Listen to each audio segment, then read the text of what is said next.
Durant les 2 jours d'activité, les femmes et les filles se sont outillées sur plusieurs thématiques, entre autres les droits à la succession, la mortalité maternelle et infantile, les questions du cancer de col de l'utérus, du sein, des troubles mentaux exposés par des experts en santé et en droit. Ces thématiques sont des préoccupations de l'heure. Des séries de témoignages ont été dits par les femmes témoignant les bienfaits de 8 mars avec Dieu au sein des organisations des femmes en Centrafrique. Tout ce que nous faisons, il doit avoir Dieu dedans. S'il n'y a pas Dieu dedans, tout ce que nous faisons est en vain.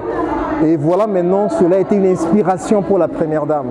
Donc c'est vraiment un sentiment de joie pour la communauté musulmane en général et pour le Bureau national des femmes musulmanes de Centrafrique que dirige Adia Rachida Mamba. C'est une immense joie pour nous.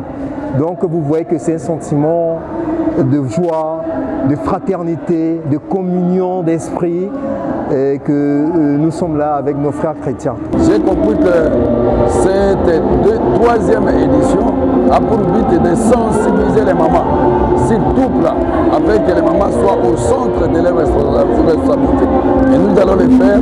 Je pense que c'est ce que nous avons promis comme projet à la maman Touadéra, et nous allons le porter même chez nous, et nous allons le faire.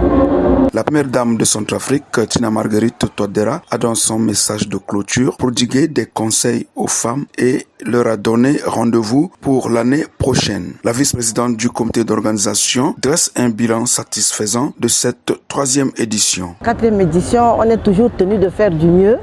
On doit encore ajouter d'autres aspects pour que vraiment les activités puissent vraiment être menées à bon escient.